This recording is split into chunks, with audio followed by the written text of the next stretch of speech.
জুলাই গণহত্যার 4টি মামলায় সাক্ষ্য গ্রহণ এপ্রিলে, রায় অক্টোবরের মধ্যে শেখ হাসিনাকে ফেরত দেবে না ভারত, শঙ্কা আইন উপদেষ্টার।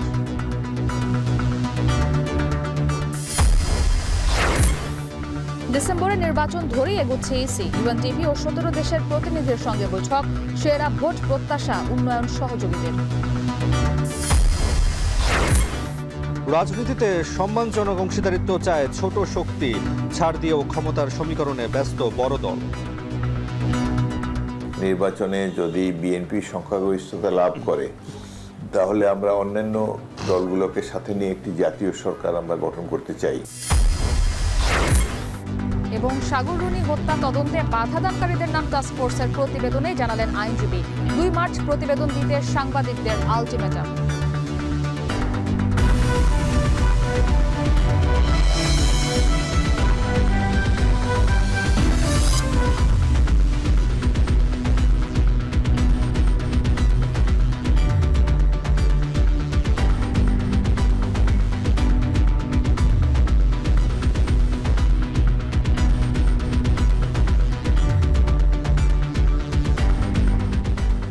স্বাগত সান্ধ্যবাজারের আয়োজনে। পুরো আয়োজন জুড়ে আপনাদের সাথে আছি আমি ইসরাত মুক্তি এবং আমি তাসওয়ার নাফি।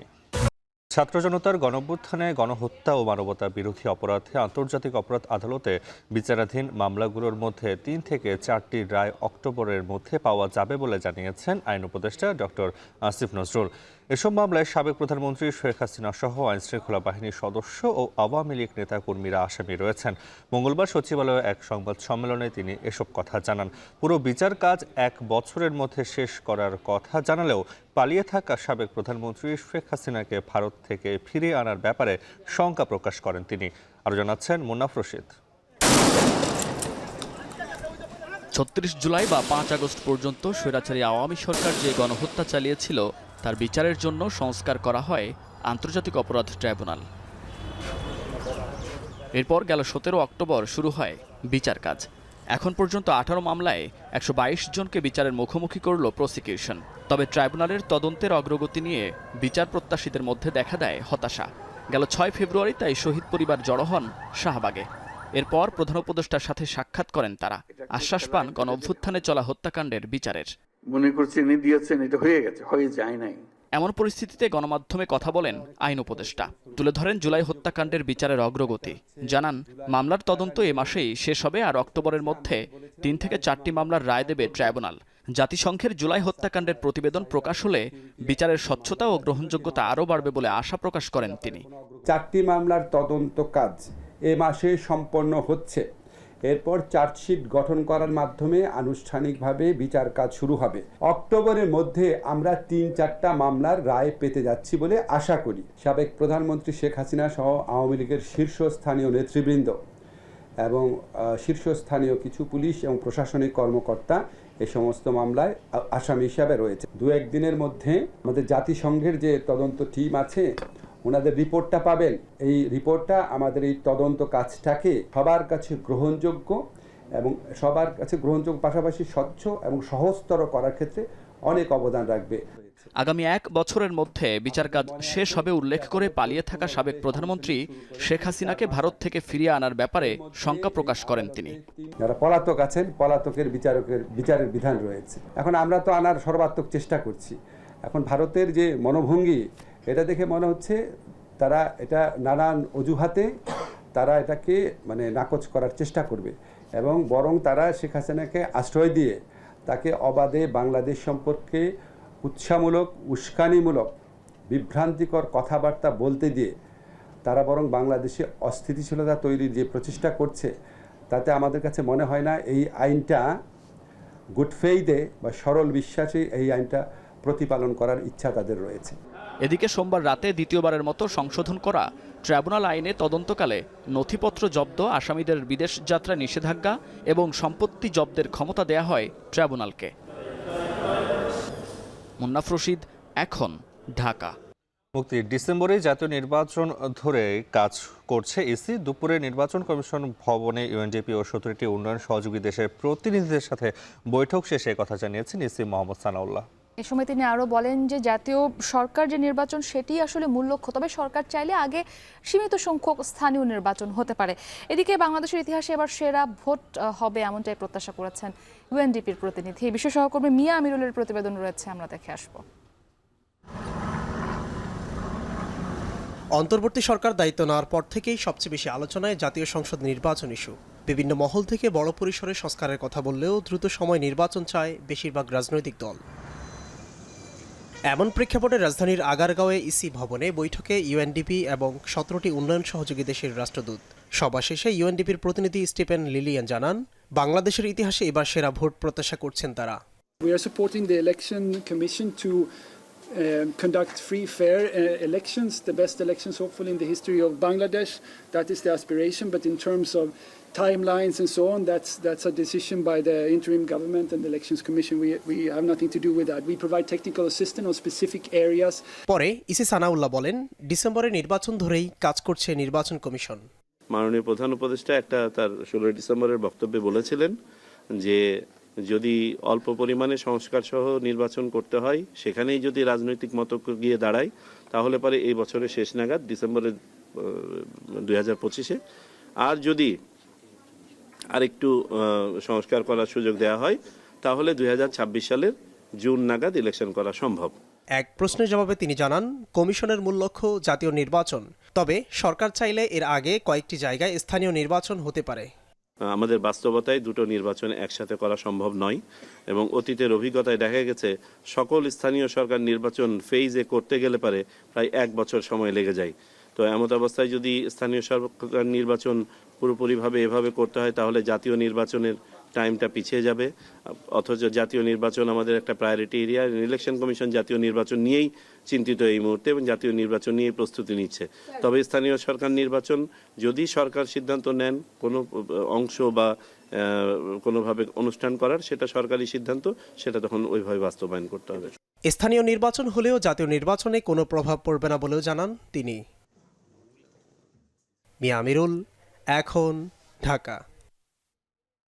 5 আগস্টের পর ক্রিয়াশীল প্রায় সব রাজনৈতিক দল নিজেদের মধ্যে বৈঠকে বসেছে। তুলনামূলক ছোট দলগুলো চাইছে রাজনীতির মাঠে নিজেদের গুরুত্ব বাড়াতে, সাথে দাবি সম্মানজনক অংশীদারিত্ব। অন্যদিকে বড় দলগুলোর চিন্তা কিছু ছাড় দিয়ে হলেও ক্ষমতার মসনদে বসা। এমনকি ছাত্রদের আসন্ন নতুন দলও জোটবদ্ধ হয়ে নির্বাচন করতে চাইলে বিবেচনা করবে বিএনপি। সিফাত শাহরিয়ারের প্রতিবেদন। দেশের অধিকাংশ রাজনৈতিক দলগুলো ইতোমধ্যে জেলা ও বিভাগীয় পর্যায়ে সভা সমাবেশ শুরু করেছে। সমর্থন বাড়ানোর চেষ্টায় মাঠের লড়াইয়ে প্রতিযোগিতায় দলগুলো। শুধু ভোটারদের সমর্থন পাওয়ার চেষ্টা নয়, বরং ভিন্ন মতাদর্শের দলগুলো নিজেদের মধ্যেও বোঝাপড়ার কাজটা সারছেন। সমমনা কিংবা জোটভুক্ত দল ছাড়াও তুলনায় ছোট দলগুলোর সাথে চা চক্রে মিলিত হচ্ছে বড় দলগুলো। জোট নিয়ে কি আলোচনা চলছে রাজনৈতিক দলগুলোর মধ্যে? অতীতের যে রাজনৈতিক কালচার ছিল, প্রতিহিংসা, জিজ্ঞাসা, একে অপরকে আঘাত করা, এগুলো থেকে আমরা বেরিয়ে আসতে চাচ্ছি। এই জন্য আমাদের ডায়লগ হচ্ছে, কথাবার্তা হচ্ছে, দেখা সাক্ষাৎ হচ্ছে। আমরা রাজনীতিতে গুণগত পরিবর্তন চাচ্ছি, দেশটাকে আমরা পরিবর্তন করতে চাচ্ছি। সেটা তো একটা একক দলের পক্ষে সম্ভব না, সবাইকে মিলেই করতে হবে। এই জন্য আমরা একটা ন্যাশনাল কনসেনসাস আমরা গড়ে তুলতে চাচ্ছি। সম্প্রতি প্রায় সব দলের সাথে একাধিক বৈঠক করেছে ইসলামপন্থী দল খেলাফত মজলিস। একসময়ে জোটচ্যুত দলটি কি ভাবছে এবার? আমরা কথাবার্তা বলেছি, কিন্তু এটা একটু সিদ্ধান্ত হয় নাই। আগের মতো যে একটা সিট 2টা সিট দিয়ে বিদায় করে দেওয়া, এটা শুধুই হবে না।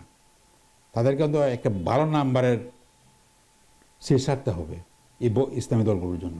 গণ অভ্যুত্থানে নেতৃত্ব দেয়া শিক্ষার্থী এবং ছোট দলগুলোর সমর্থন ছাড়া কেউ ক্ষমতায় গেলে বেকায়দায় পড়তে পারে বলে মনে করছে গণ অধিকার পরিষদ। আগামীতে যারা সরকার গঠন করবে, তাদের প্রতি যদি রাজনৈতিক দলসমূহের একটা বড় অংশের সাপোর্ট না থাকে, তাহলে তাদেরও সরকার চালাতে হিমশিম খেতে হবে। তো এখনকার শুধু সংকট না, নির্বাচন পরবর্তীও নানান ধরনের সংকট তৈরি হবে। ছাত্রদেরও কিন্তু একটা গুরুত্ব আছে, সবাই চাচ্ছে যে তাদের সাথে যেন ছাত্ররা থাকে। ছোট দলগুলোর গুরুত্ব বাড়ছে উল্লেখ করে এবি পার্টির চেয়ারম্যান বলেন, এবার ভোটের মাঠে এর প্রভাব দেখা যাবে। আমি সরকার চালাবো, কিন্তু সকল অপোজিশনকে আমি পার্লামেন্টারি পলিটিক্সে সেখানে সবাইকে নিয়ে থাকবো। সেখানে ডিবেট হবে, পার্লামেন্টারি ডিবেট। রাজপথের চাইতে রাজনীতিটাকে পার্লামেন্টে নিয়ে যাওয়ার। তো এই কারণে আমরা দেখতে পাচ্ছি নতুন গঠিত হওয়া দল তাদের কিন্তু একটা গুরুত্ব দুই কারণে বেড়ে যাচ্ছে। তাদেরকে যদি আপনি পার্লামেন্টে নেন, পার্লামেন্টে অ্যাকোমোডেট করেন এক ধরনের গুরুত্ব, আর যদি তাদেরকে বাইরে রাখেন তাহলে আরেক ধরনের গুরুত্ব তাদের তৈরি হবে। অর্থাৎ যে কোনো বিচারেই তাদের গুরুত্ব কিন্তু থেকেই যাচ্ছে। এদিকে গণতন্ত্রের পক্ষের ও ফ্যাসিবাদ বিরোধী যে কোনো দলের সাথে জোট করতে প্রস্তুত জামায়াতে ইসলামী।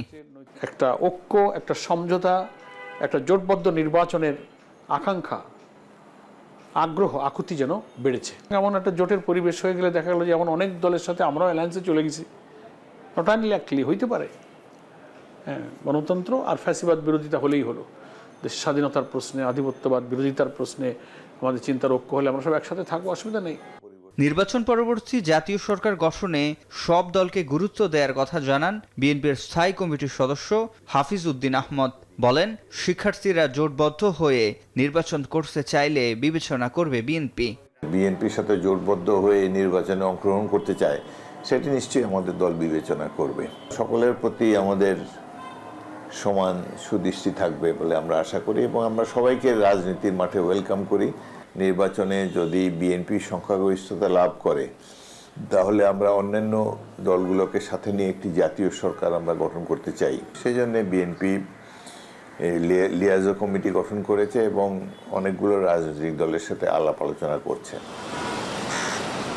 ছোট দলগুলো চাইছে রাজনীতির মাঠে নিজেদের গুরুত্ব বাড়াতে, অন্যদিকে বড় দলগুলোর চিন্তা কিছুটা ছাড় দিয়ে হলেও দ্রুত নির্বাচনের মাধ্যমে ক্ষমতার মসনদে বসা।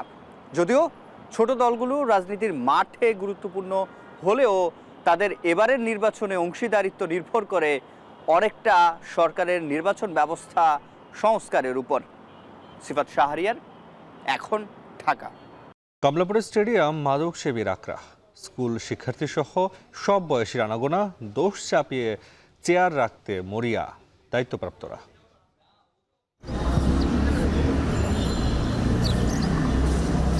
এইসব বেশিরভাগ চলাচল করে, খাওয়া দাওয়া করে, বেশিরভাগ বাইরে খোলাবান। দেখা যাচ্ছে এখন কোনো নিয়ন্ত্রণ নাই, এখন হচ্ছে আপনার মানে আড্ডা এখানে বলতে পারেন আর কি। ডাক দিয়ে সরাইতে গেলেও বাইরের এখানের স্থানীয় লোকজন উল্টোপাল্টা, মানে আমাদের সিকিউরিটি কম। সন্ধ্যাবাজারের শেষাংশে নিয়ে থাকছে প্রতিবেদন। সংস্কার কমিশনের প্রস্তাবগুলো অংশীদারদের সাথে আলোচনা করে বাস্তবায়ন করা হবে। এই সংস্কারের মধ্য দিয়ে দেশ ফ্যাসিবাদী ব্যবস্থা থেকে মুক্ত হবে বলে জানিয়েছেন যুব ও ক্রীড়া উপদেষ্টা আসিফ মাহমুদ সজীব ভুইয়া। সকালে ঢাকা বিশ্ববিদ্যালয়ের কেন্দ্রীয় খেলার মাঠে তারুণ্যের উৎসবের উদ্বোধনী অনুষ্ঠানে উপদেষ্টা বলেন, অন্তর্বর্তী সরকার দেশকে গণতন্ত্রে উত্তরণের দায়িত্ব নিয়েছে, তাই সুষ্ঠুভাবে ক্ষমতা হস্তান্তরে দেশবাসীকে সহযোগিতা করার আহ্বান জানান তিনি। বলেন, জুলাই অভ্যুত্থানে তরুণরা দেশকে নতুন স্বপ্ন দেখানোর প্রেক্ষাপট তৈরি করেছে, সেটা সফল করার ক্ষেত্রেও তরুণদের ভূমিকা রাখতে হবে। দেশ পুনর্গঠনে তাদেরই এগিয়ে আসতে হবে। তরুণদের হাত ধরেই দেশ ফ্যাসিবাদ মুক্ত হবে বলে আশা করেন উপদেষ্টা আসিফ মাহমুদ।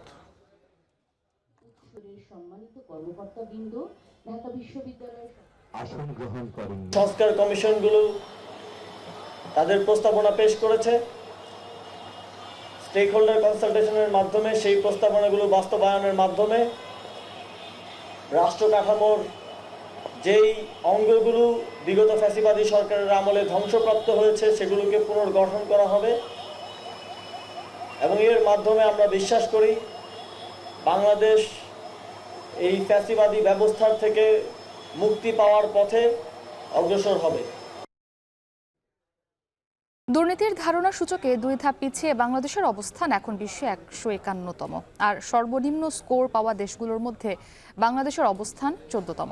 সংবাদ সম্মেলনে এই তথ্য জানান টিআইবি নির্বাহী পরিচালক ডক্টর ইফতেখারুজ্জামান। টিআই বলছে, 100 স্কোরের মধ্যে বাংলাদেশ পেয়েছে 23, যা গত বছরের চেয়ে 1 পয়েন্ট কম। ডক্টর ইফতেখারুজ্জামান বলেন, বিগত কর্তৃত্ববাদী সরকার মুখে দুর্নীতির বিরুদ্ধে কথা বললেও বাস্তবে দুর্নীতিকে প্রশ্রয় দিয়েছে। এদিকে এবার সর্বোচ্চ স্কোর পেয়েছে ডেনমার্ক আর সর্বনিম্ন সাউথ সুদান। শাহিনুল ইসলাম সাগরের প্রতিবেদন। রাজনৈতিক পট পরিবর্তনের পর দেশের সার্বিক অর্থনীতির প্রতিবেদন শ্বেতপত্রে উঠে এসেছে সীমাহীন দুর্নীতির প্রমাণ। গত 15 বছরেই বাংলাদেশ থেকে 28 উপায়ে দুর্নীতির মাধ্যমে 234 বিলিয়ন মার্কিন ডলার পাচারের তথ্য উঠে আসে। বার্লিন ভিত্তিক আন্তর্জাতিক দুর্নীতি বিরোধী সংস্থা ট্রান্সপারেন্সি ইন্টারন্যাশনাল প্রকাশিত দুর্নীতির ধারণাসূচক 2024-এর প্রতিবেদনে বলছে, দুর্নীতির ধারণাসূচকে 2 ধাপ পিছিয়ে 180টি দেশের মধ্যে বাংলাদেশের অবস্থান এখন বিশ্বে 151তম। গত বছর এ সূচকে বাংলাদেশ 149তম অবস্থানে ছিল। দুর্নীতির ধারণাসূচক 2024-এর বৈশ্বিক প্রকাশ উপলক্ষে এক সংবাদ সম্মেলনে এই তথ্য জানান টিআইবির নির্বাহী পরিচালক ডক্টর ইফতেখারুজ্জামান। সিপিআই 2024 অনুযায়ী বাংলাদেশের স্কোর 23, যা বিগত 13 বছরের মধ্যে সর্বনিম্ন। এদিকে সর্বনিম্ন স্কোর পাওয়া দেশগুলোর মধ্যে বাংলাদেশের অবস্থান 14তম। গতবারের তুলনায় 2023-এর তুলনায় 1 পয়েন্ট কম, এবং এটা গতবারের তুলনায় 2 স্টেপ নিচে নেমে গেছি আমরা, অর্থাৎ 151তম দেশ আমরা 180দের মধ্যে। গতবার ছিলাম আমরা 149তম। এবারের স্কোর হচ্ছে নিচের দিক থেকে সর্বনিম্ন, উপরের দিক থেকে যেটা বললাম, উপরের দিক থেকে আমাদের অবস্থান 151, 23 স্কোর করে, এবং নিচের দিক থেকে 14তম নিচের দিক থেকে। একই স্কোর নিয়ে তালিকায় উচ্চক্রম অনুযায়ী বাংলাদেশের সঙ্গে যৌথভাবে অবস্থানে রয়েছে কঙ্গো ও ইরান। প্রতিবেদন অনুযায়ী দক্ষিণ এশিয়ার আফগানিস্তান 17 পয়েন্ট নিয়ে সর্বনিম্ন স্কোর অবস্থানে রয়েছে। এদিক থেকে আফগানিস্তানের পরেই বাংলাদেশের স্কোর অবস্থান দ্বিতীয় সর্বনিম্ন। বাংলাদেশ হচ্ছে দক্ষিণ এশিয়াতে দ্বিতীয় সর্বনিম্ন, আফগানিস্তানের পরেই বাংলাদেশ সর্বনিম্ন, আফগানিস্তান দক্ষিণ এশিয়ার দেশগুলোর মধ্যে, এবং এশিয়া প্যাসিফিকের 35টা দেশের মধ্যে বাংলাদেশের অবস্থান 5ম নিচের দিক থেকে, অর্থাৎ অত্যন্ত বিব্রতকর।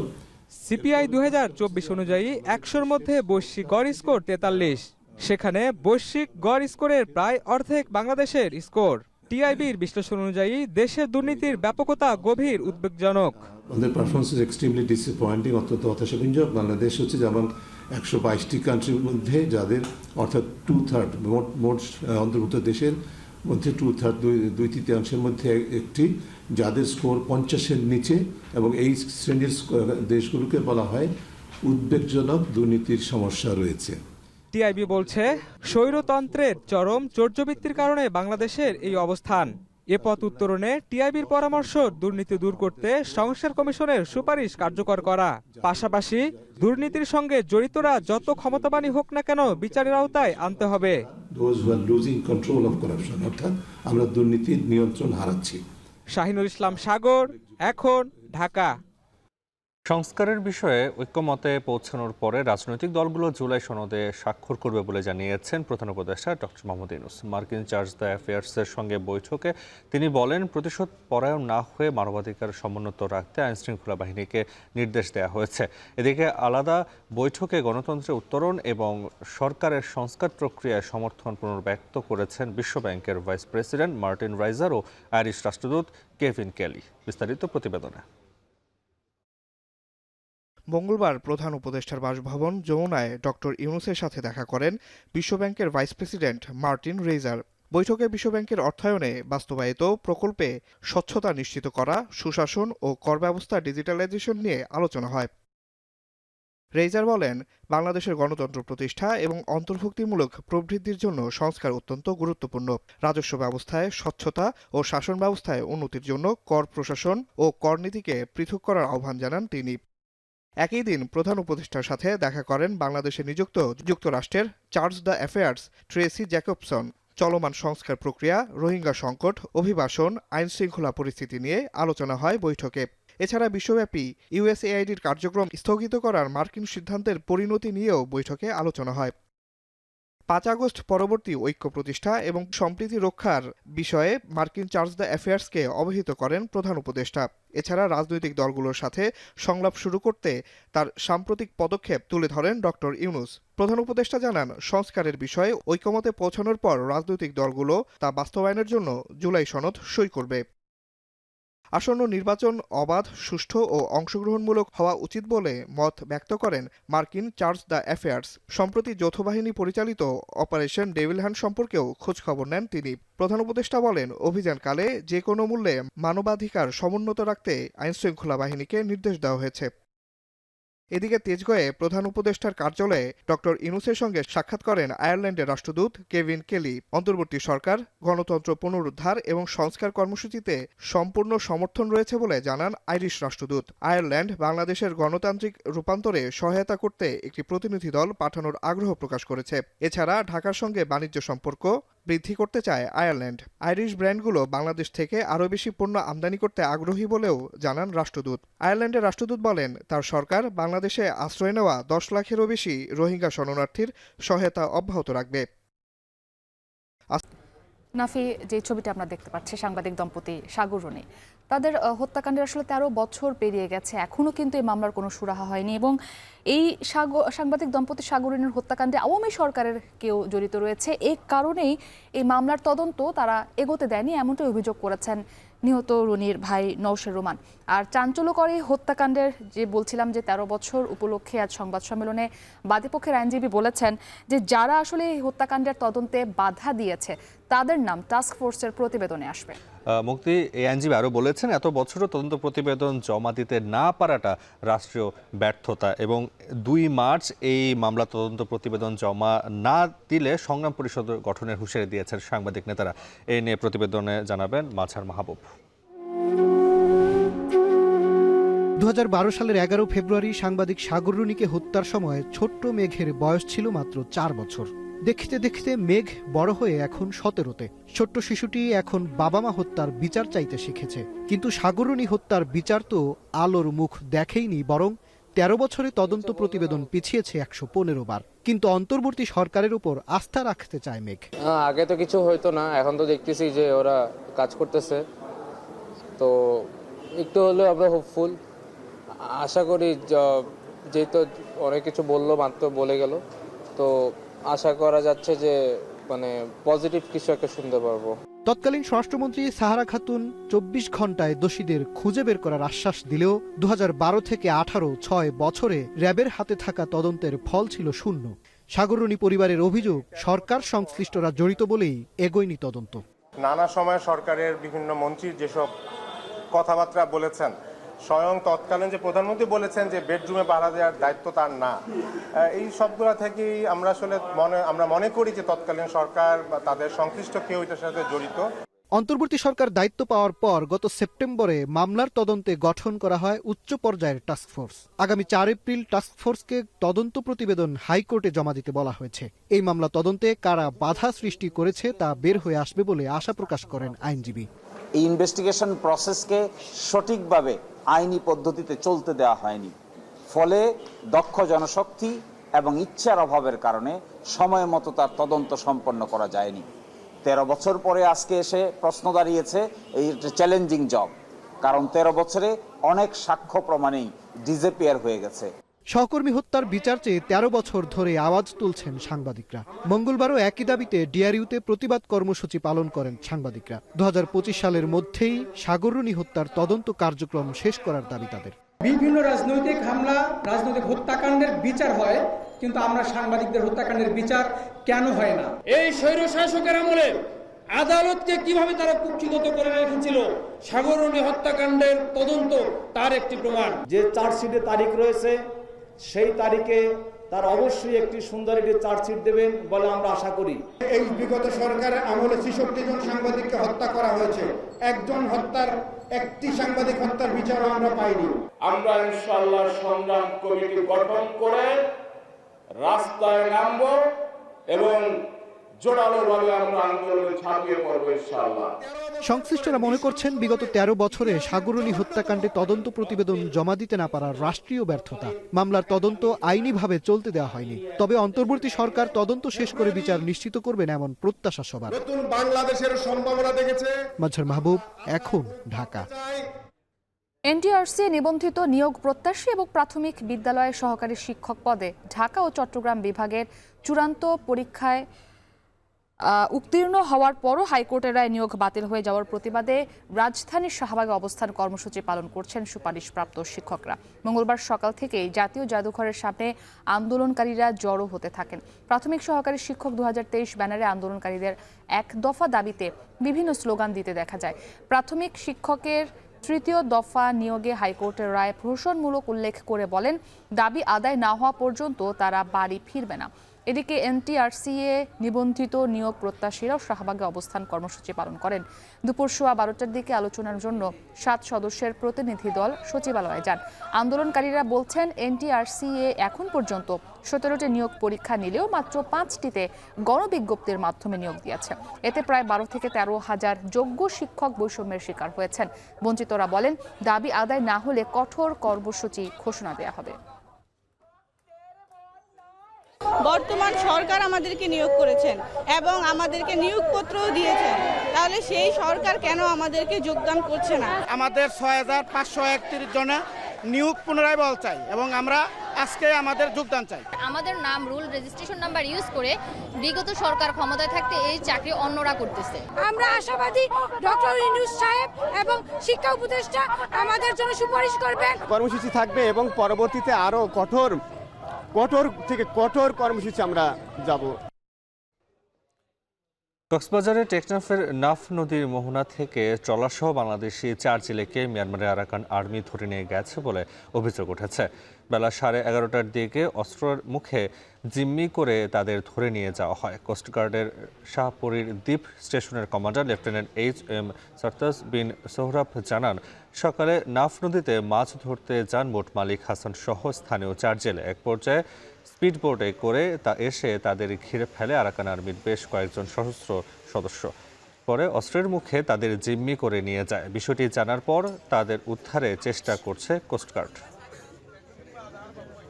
ভারতের জম্মু ও কাশ্মীরে বোমা বিস্ফোরণে 2 ভারতীয় সেনা নিহত হয়েছেন। ভারতীয় সেনাদের white night corps unit x বার্তায় জানায়, আখনুর সেক্টরে বিচ্ছিন্নতাবাদীদের পুঁতে রাখা ইম্প্রোভাইজড এক্সপ্লোসিভ ডিভাইস বা আইইডি বিস্ফোরণে এই দুর্ঘটনা ঘটে।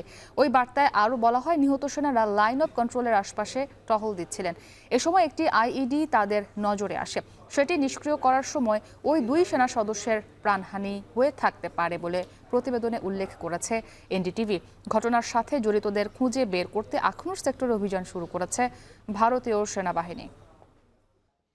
এবার খেলার প্রসঙ্গ। দুর্নীতি দায়ে সব ধরনের ক্রিকেট থেকে 5 বছরের জন্য নিষিদ্ধ হলেন বাংলাদেশ নারী দলের ক্রিকেটার সোহেলি আক্তার।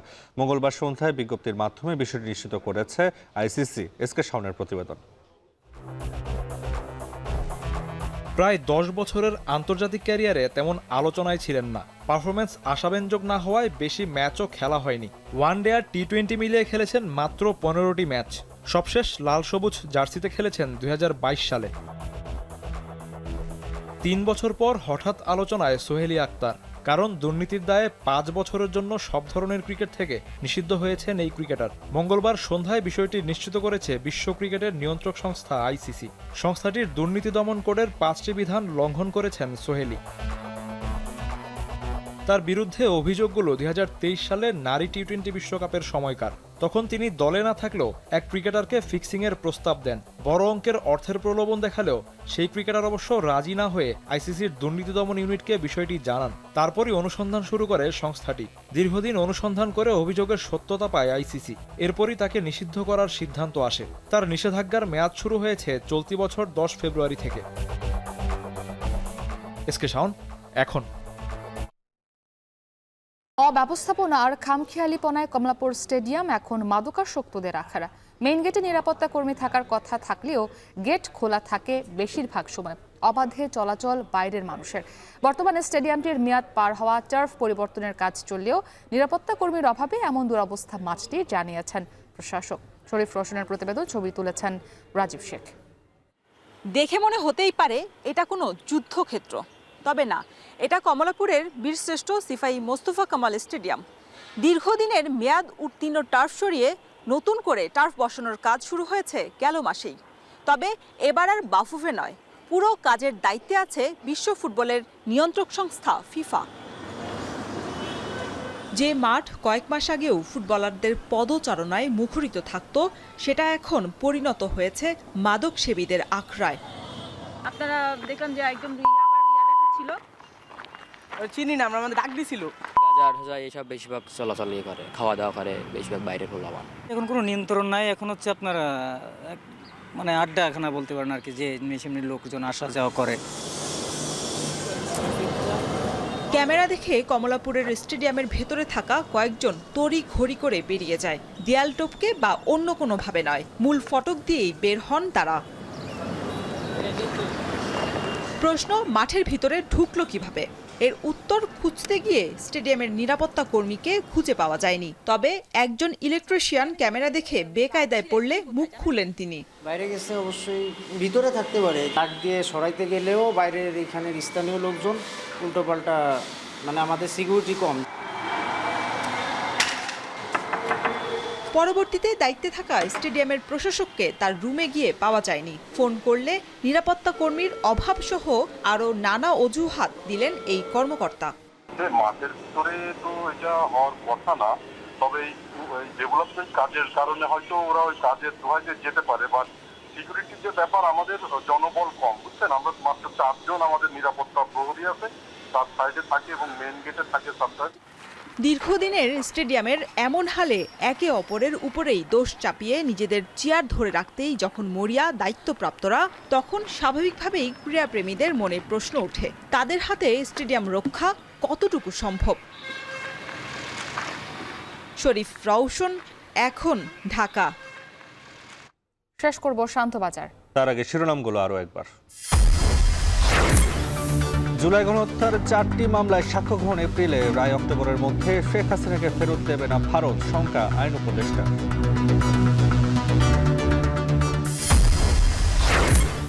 ডিসেম্বরের নির্বাচন ধরে এগুচ্ছে ইসি, ইউএনডিপি ও 17 দেশের প্রতিনিধির সঙ্গে বৈঠক। সেরা ভোট প্রত্যাশা, উন্নয়ন সহযোগিতা। রাজনীতিতে সম্মানজনক অংশীদারিত্ব চায় ছোট শক্তি, ছাড় দিয়েও ক্ষমতার সমীকরণে ব্যস্ত বড় দল। নির্বাচনে যদি বিএনপি সংখ্যাগরিষ্ঠতা লাভ করে, তাহলে আমরা অন্যান্য দলগুলোকে সাথে নিয়ে একটি জাতীয় সরকার আমরা গঠন করতে চাই। এবং সাগররুনি হত্যা তদন্তে বাধাদানকারীদের নাম টাস্কফোর্সের প্রতিবেদনে জানালেন আইনজীবী। 2 মার্চ প্রতিবেদন দিতে সাংবাদিকদের আলটিমেটাম।